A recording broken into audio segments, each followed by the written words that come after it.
तो hello everyone, welcome to the new session of covering entire polity through the real text of the constitution। और यहाँ तक हम पिछले सेशंस में चीज़ें कवर कर चुके हैं।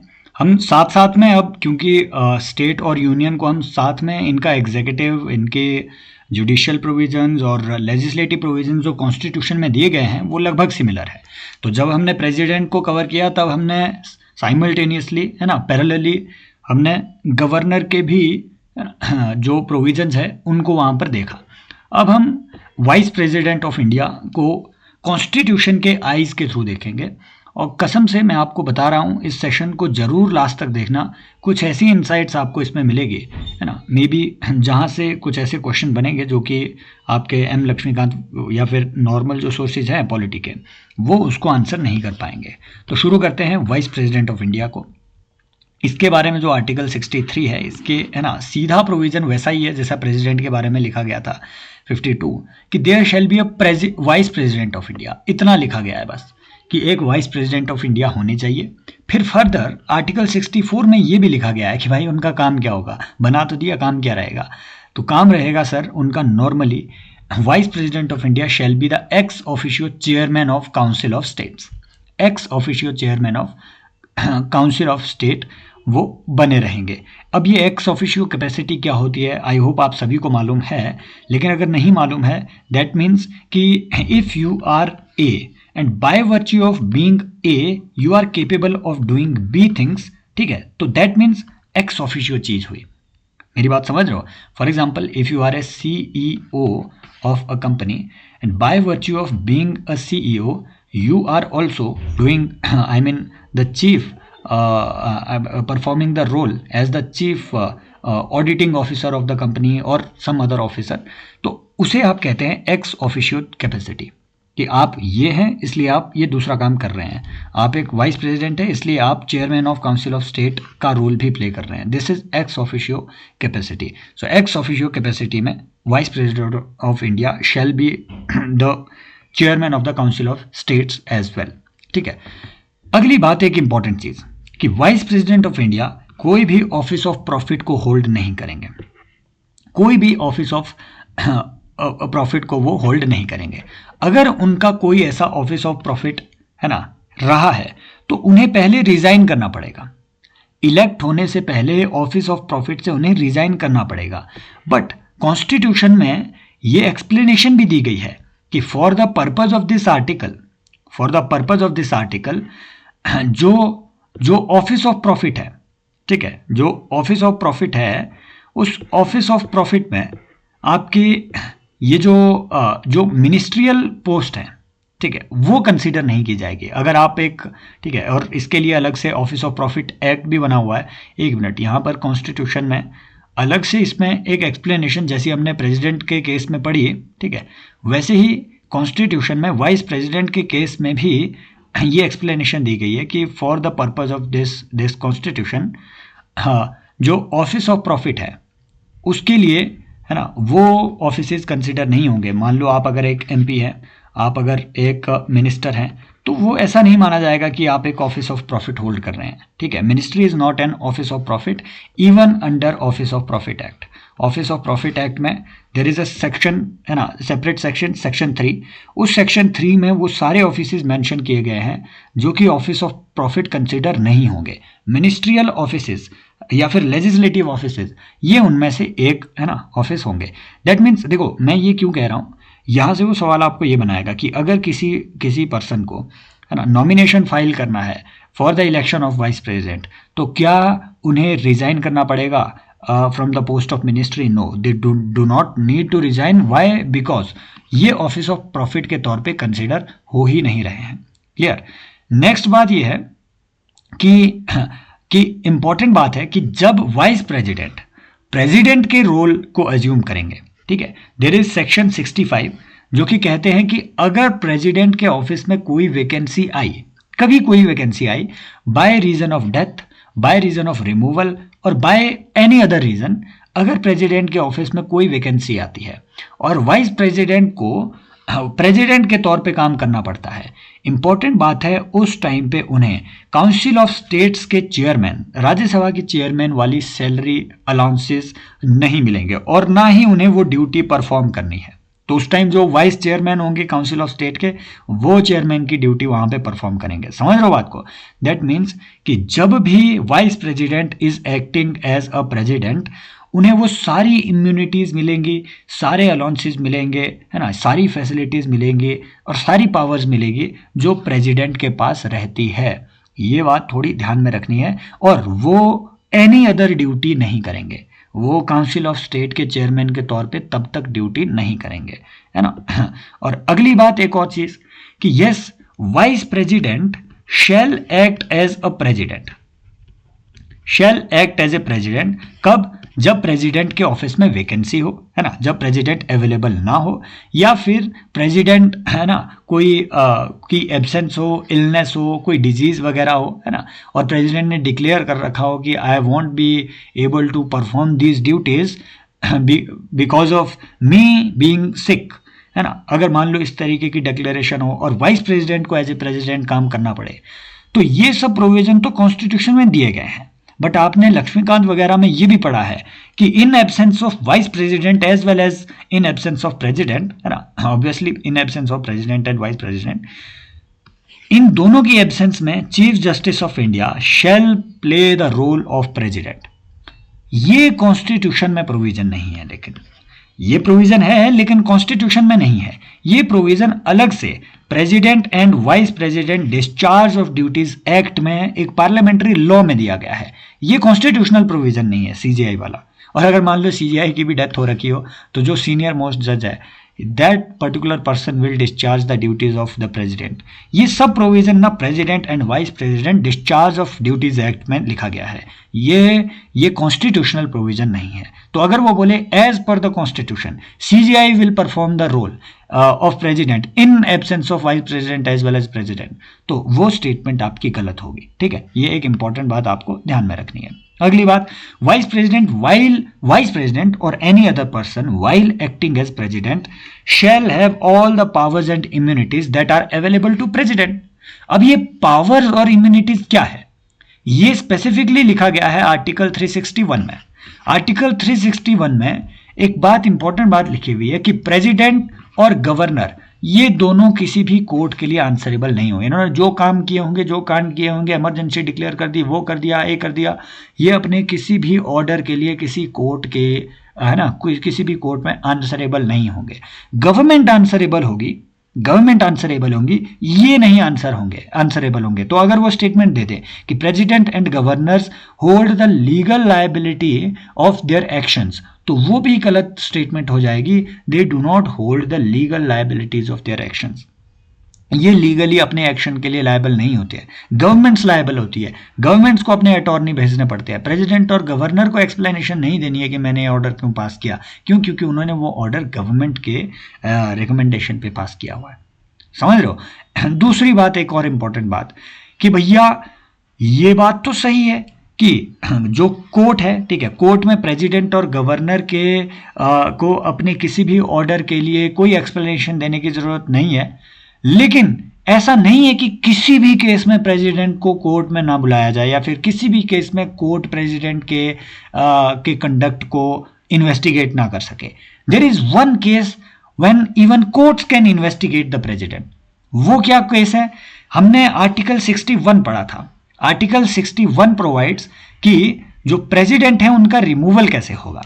Procedure for the impeachment of president यहां पे प्रोवाइड किया गया है। और प्रेसिडेंट की इम्पीचमेंट होती है वायलेशन ऑफ कॉन्स्टिट्यूशन। ये पिछले सेशन में हमने देख लिया ऑलरेडी। सॉरी, मेरा थोड़ा गला खराब है। There was a family function, एक वेडिंग थी, उसके बाद से आए हैं, इसलिए सेशन पिछले 3 दिन आए भी नहीं है, तो थोड़ा गला खराब है।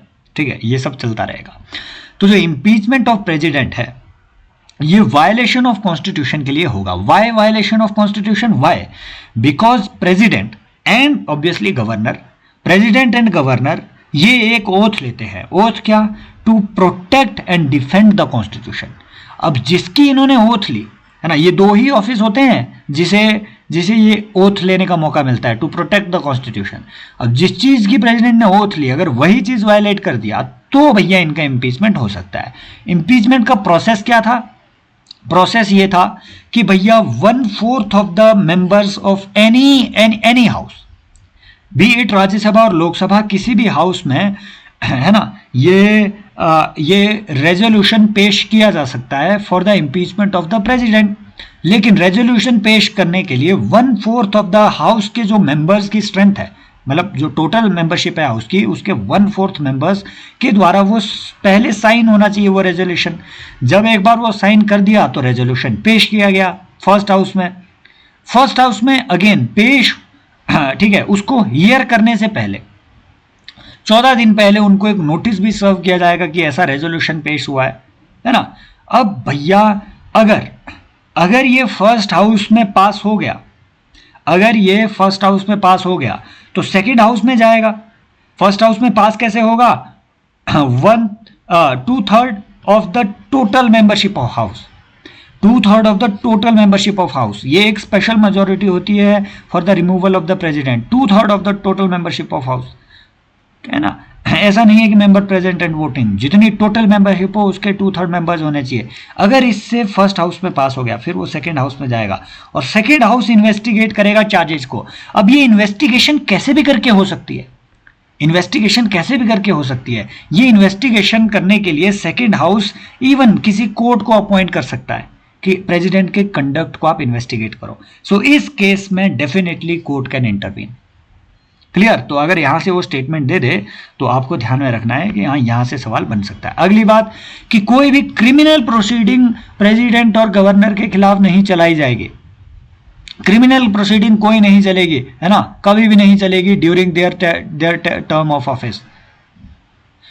इंपॉर्टेंट बात यह है, they can ask U A question कि जो क्रिमिनल प्रोसीडिंग्स है नई तो इंस्टीट्यूट नहीं की जा सकती, बट मान लो अगर पुराने क्रिमिनल ऑफेंस में पुरानी क्रिमिनल प्रोसीडिंग उनके खिलाफ चल रही है, कोई पुराना क्रिमिनल केस चल रहा है, उसकी प्रोसीडिंग की जा सकती है क्या? नो। समझ रहे हो? Case will stay alive, case alive रहेगा लेकिन उसकी प्रोसीडिंग्स नहीं चलेगी कोर्ट में। दैट मीन्स प्रेसिडेंट या गवर्नर को किसी क्रिमिनल प्रोसीडिंग में कोर्ट में प्रेजेंट रहने या कोर्ट में अपना अटॉर्नी भेजने के लिए during the term of office कोई कोर्ट नहीं बोल सकता है। समझ रहे हो बात को? So they can neither be instituted nor be continued. उसके बाद कर लेना, उससे पहले कर लेना, लेकिन जब तक उनकी टर्म है तब तक ना तो नई क्रिमिनल प्रोसीडिंग्स आएगी ना प्रेजेंट क्रिमिनल प्रोसीडिंग है ना कंटिन्यू की जाएगी। अगली बात, अरेस्ट और इम्प्रिजनमेंट प्रेसिडेंट और वाइस प्रेसिडेंट का नहीं होगा। That means they can not even be detained. Next बात, सिविल प्रोसीडिंग चलाई जा सकती है लेकिन टू रन दो सिविल प्रोसीडिंग 2 महीने का उनको जो है पहले आपको अवेयर करना पड़ेगा, 2 महीने का नोटिस डिलीवर किया जाना जरूरी है उनके एड्रेस पे। क्लियर? तो ये बात आपको ध्यान में रखनी है। ये कुछ इम्यूनिटीज है जो प्रेसिडेंट को मिली है और वाइस प्रेसिडेंट को भी मिलेगी अगर वो एज अ प्रेसिडेंट एक्ट कर रहे हों तो। अगली बात आती है कि वाइस प्रेसिडेंट का इलेक्शन कैसे होगा। हमने प्रेसिडेंट के इलेक्शन में देखा था कि सारे जितने भी लोग प्रेसिडेंट के इलेक्शन में पार्टिसिपेट कर रहे हैं वो नंबर 1 सारे इलेक्टेड है। नॉमिनेटेड कोई भी एमपी या एमएलए, अब तो एमएलए नॉमिनेटेड नहीं होते हैं, पहले एंग्लो इंडियन हुआ करता था एक, लेकिन नॉमिनेटेड कोई भी एमपी एमएलए प्रेसिडेंट के इलेक्शन में पार्टिसिपेट नहीं कर रहा है, सारे इलेक्टेड है। कौन कौन इलेक्टेड? दोनों हाउसेज के एमपीज एंड जो एमएलएज है लेजिस्लेटिव असेंबली के इलेक्टेड, ये पार्टिसिपेट कर रहे थे प्रेसिडेंट के इलेक्शन में। वाइस प्रेसिडेंट के इलेक्शन में जो दोनों हाउसेज ऑफ पार्लियामेंट के सारे मेंबर्स, बी इट इलेक्टेड और नॉमिनेटेड, वो सारे इसमें पार्टिसिपेट कर रहे होते हैं। क्लियर? अगली बात, ये जो इलेक्शन हो रहा है वो सीक्रेट बैलेट के सिस्टम से हो रहा है, सीक्रेट बैलेट के सिस्टम से हो रहा है, दैट है ना, ओपन बैलेट सिस्टम इसमें नहीं है। तो ये बात भी आपको ध्यान में रखनी है। अगली बात एक और चीज कि है ना कि जो भी मान लो अगर प्रेसिडेंट या वाइस प्रेसिडेंट किसी भी हाउस का मेंबर रहा हो, अगर वो इलेक्ट होते हैं, ठीक है, अगर वो एग्जिस्टिंग एमपी है या एमएलए है और अगर वो इलेक्ट होते हैं तो जिस टाइम पे वो अपने ऑफिस में एंटर होंगे एज वाइस प्रेसिडेंट, उसी पर्टिकुलर टाइम में ये अज्यूम है ना, ये कंसिडर कर लिया जाएगा कि उनकी ऐसी सीट वैकेट है ना हो चुकी है। दैट मीन्स कि they do not need to specifically resign from the post of MP, automatically assume कर लिया जाएगा और मान लिया जाएगा कि ये एमपी की पोस्ट अब एग्जिस्ट नहीं करती है ना, ये एमपी की पोस्ट अब वेकेट हो गई है, नॉट एग्जिस्ट नहीं करती है, वेकेट हो गई है। एलिजिबिलिटी क्या है? सिर्फ 3 है कॉन्स्टिट्यूशन में दी हुई। नंबर 1 वो सिटीजन ऑफ इंडिया होने चाहिए, 35 साल के होने चाहिए और काउंसिल ऑफ स्टेट के, ठीक है, के मेंबर बनने के लिए वो एलिजिबल होने चाहिए। वो काउंसिल ऑफ स्टेट के मेंबर बनने के लिए एलिजिबल होने चाहिए under all provisions of law. That means under the constitution of India भी वो काउंसिल ऑफ स्टेट का मेंबर बनने के लिए एलिजिबल हो, और under any provisions of any other statute, for example representation of people's act के सेक्शन 8 के तहत वो इनएलिजिबल डिक्लेयर नहीं होने चाहिए। अब ये क्या एक्ट है, ये हम उस टाइम पे आगे देखेंगे जब हम एलिजिबिलिटी ऑफ एमपी है ना, इलेक्शन वगैरह को जब हम अच्छे से देखेंगे। And I yes, in fact last year मैंने रिप्रेजेंटेशन ऑफ पीपल्स एक्ट पे एक बहुत अच्छी वीडियो बनाई है, मैं उसी को ही डाउनलोड कर लूँगा और उसी को अपलोड कर लूँगा, री अपलोड कर दूंगा यूट्यूब पे फिर से, और इस कोर्स में भी, क्योंकि ऑलरेडी वो बनी हुई है तो उसको फिर से बनाने का कोई उतना वो नहीं है, फ़ायदा नहीं है। काफ़ी अच्छी वो वीडियो मैंने बेयर एक्ट वाली बनाने की कोशिश की थी, उसको मैं री अपलोड करूँगा, एक बार देख लेना। रिप्रेजेंटेशन ऑफ पीपल्स एक्ट से वो बहुत सारे क्वेश्चन पूछ रहे हैं आजकल, तो एक बार वो वीडियो ज़रूर देख लेना, ठीक है। नेक्स्ट देखिए, ये सब चीज़ें उसमें अलग से लिखी गई है, क्लियर। और ये वो चीज है कि भैया ऑफिस ऑफ प्रॉफिट अगर वो होल्ड कर रहे हैं, ठीक है, तो उन्हें ऑफिस ऑफ प्रॉफिट से पहले रिजाइन देना पड़ेगा। किसी भी पर्सन को to get elected as a president और वाइस प्रेसिडेंट, उनके पास कोई भी ऑफिस ऑफ प्रॉफिट नहीं होना चाहिए। दैट मीन्स वो किसी भी कॉरपोरेशन में, सरकारी कॉरपोरेशन में काम ना करते हो, ठीक है, वो किसी भी ऐसी कंपनी में काम ना करते हो जिसमें 25% से ज्यादा स्टेक गवर्नमेंट का हो, है ना, या फिर किसी भी ऐसी कंपनी से काम ना करते हो जिनकी सब्सटेंशियल डीलिंग गवर्नमेंट के साथ हो। ये सब चीजें ऑफिस ऑफ प्रॉफिट में कंसिडर होती है as per office of profit act, right. लेकिन for the purpose of this article, अगर आप एक एमपी हो, अगर आप एक एमएलए हो, अगर आप एक मिनिस्टर हो, है ना, अगर आप इस तरीके की पोस्टों में हो, तो वो ऑफिस ऑफ प्रॉफिट कंसिडर नहीं किया जाएगा। दैट मीन्स एमपी होने या एमएलए होने या मिनिस्टर होने से आपको रिजाइन नहीं करना पड़ेगा पहले। हाँ, अगर आप सरकारी कंपनी में सीएमडी हो तो आपको पहले रिजाइन करना पड़ेगा, नॉमिनेशन फाइल करने से पहले ही, समझ लो, ये एक इंपॉर्टेंट जरूरी चीज है इस पे। अगली बात की वाइस प्रेसिडेंट के ऑफिस की टर्म कितनी होती है भाई साहब? 5 साल होती है, ठीक वैसे जैसे प्रेसिडेंट की। अगर उन्हें रिजाइन करना होगा तो प्रेसिडेंट के लिए वो रेजिग्नेशन सबमिट करेंगे, प्रेसिडेंट भी वाइस प्रेसिडेंट को रिजाइन सबमिट करते हैं, ठीक है। इंपॉर्टेंट बात है कि वाइस प्रेसिडेंट को रिमूव भी किया जा सकता है। प्रेसिडेंट के रिमूवल के लिए हमने देखा 2/3 of the total membership of house लगती है ना, ये एक स्पेशल मेजॉरिटी, और स्पेशल में भी स्पेशल मेजॉरिटी है, क्योंकि नॉर्मली अगर आपको कोई लॉ पास करना है, for example constitutional amendment bill pass करना है, तो आपको 2/3 of the member present and voting चाहिए होते हैं। प्रेसिडेंट के रिमूवल के लिए 2/3 ऑफ टोटल मेंबरशिप चाहिए होती है, सो ये स्पेशल में भी स्पेशल मेजॉरिटी है। वाइस प्रेसिडेंट के रिमूवल के लिए भी आपको एक मेजॉरिटी चाहिए होती है। वो कौन सी मेजॉरिटी है? वो होती है काउंसिल ऑफ स्टेट के अंदर, दैट मीन्स राज्यसभा के अंदर आपको एक मेजॉरिटी चाहिए। वो मेजॉरिटी है majority of all the then members of house. इस मेजॉरिटी को आपकी लक्ष्मीकांत में उन्होंने गलती से लिख दिया होगा कि स्पेशल मेजॉरिटी चाहिए होती है। एक्चुअल में this is not called special majority, this is known as effective majority. Effective majority that means कि majority of the effective strength of the house.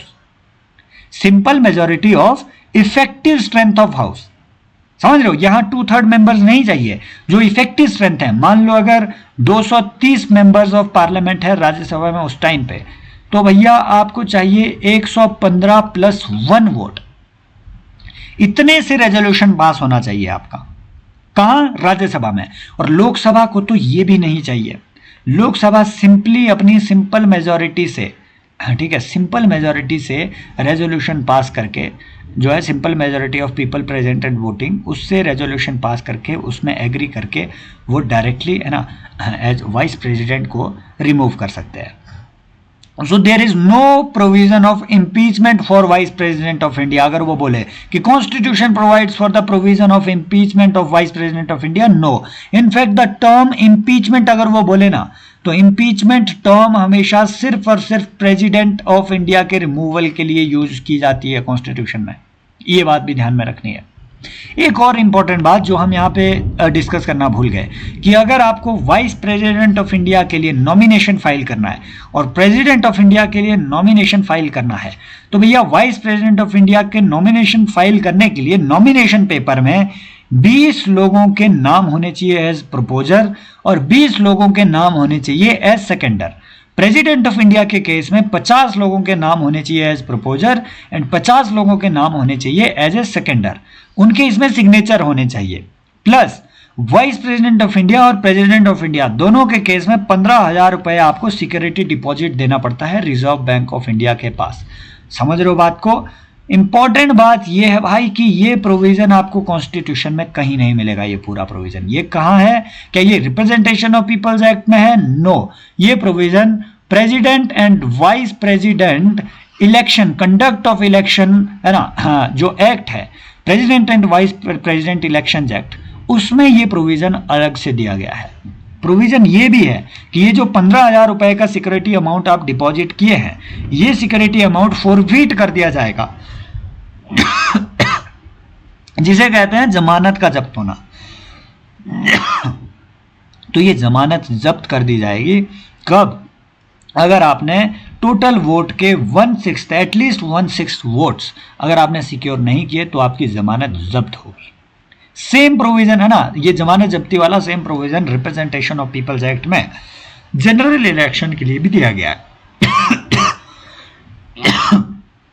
Sorry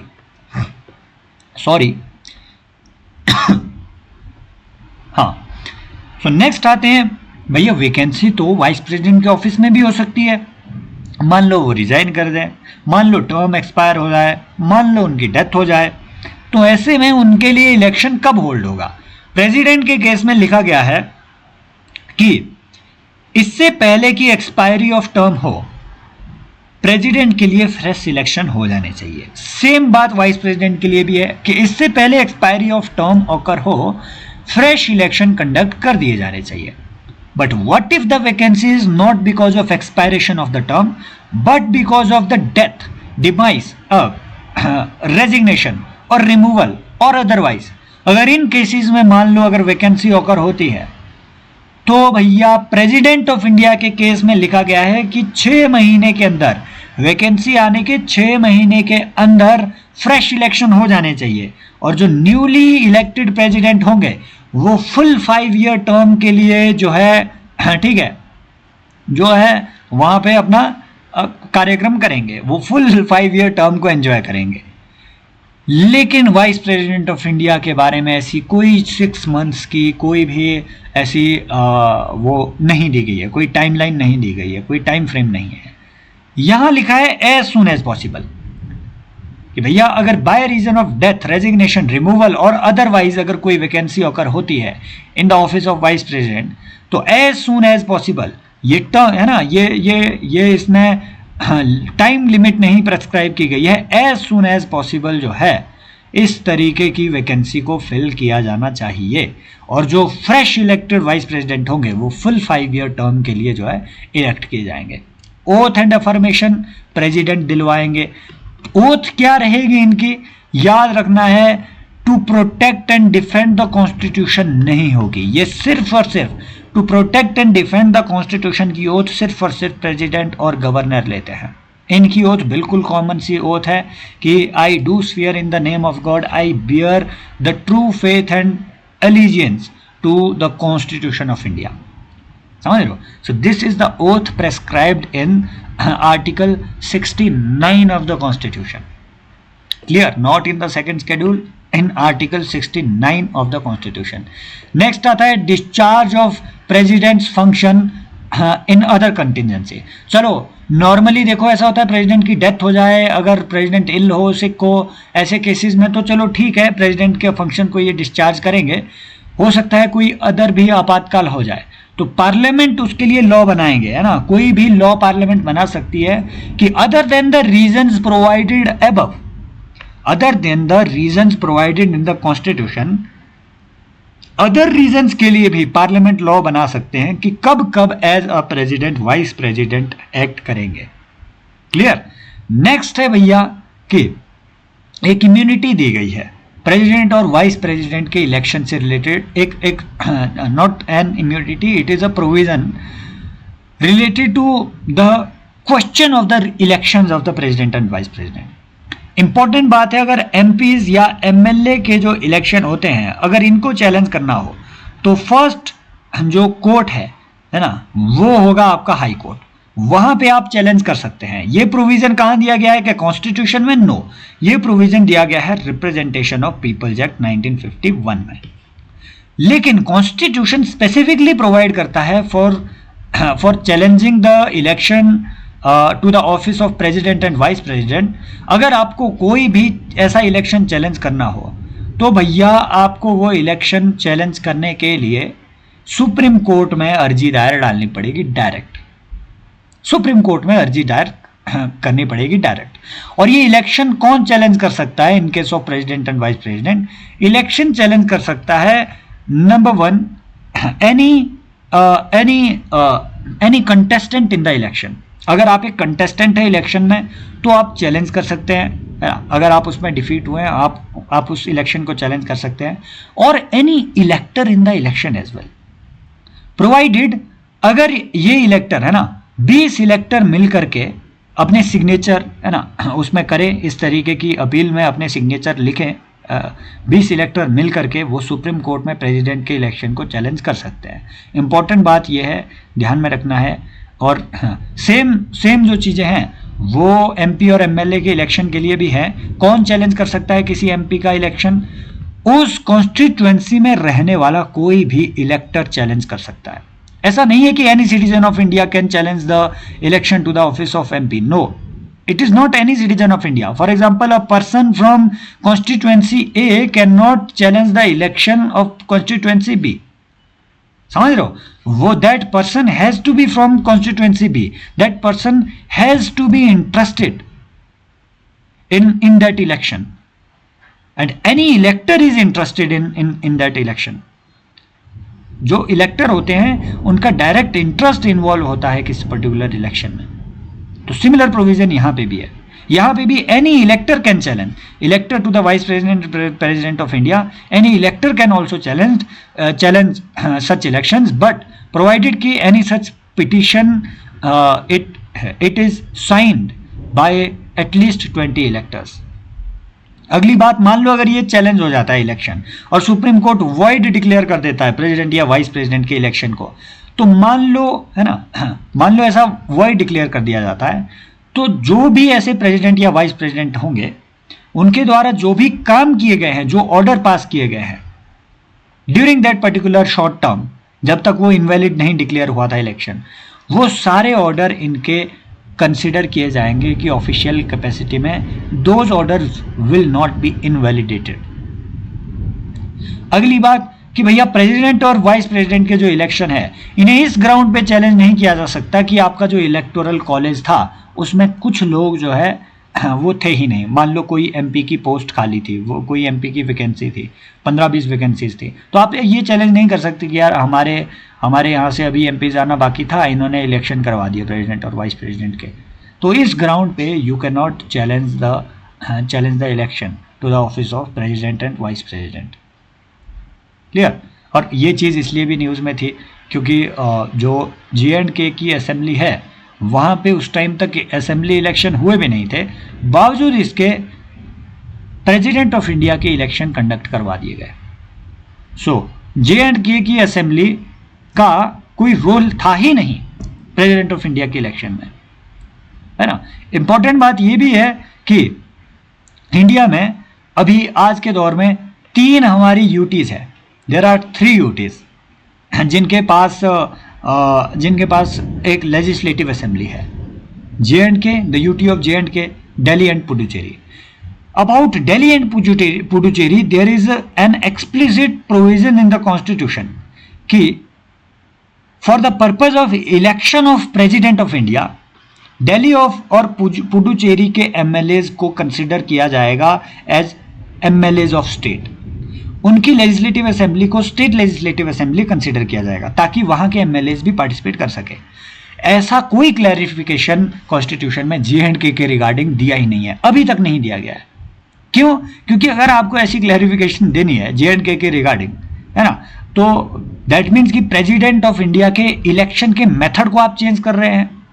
और अगर आपको प्रेसिडेंट ऑफ इंडिया के election के मेथड को change करना होता है अंडर आर्टिकल 368, तो उसमें स्पेसिफिकली लिखा गया है कि ऐसा कोई भी मेथड, अगर आपको election of president of India के रिगार्डिंग मेथड चेंज करना है तो वो मेथड चेंज करने के लिए आपको स्पेशल मेजॉरिटी से कॉन्स्टिट्यूशनल अमेंडमेंट एक्ट पास करना पड़ेगा।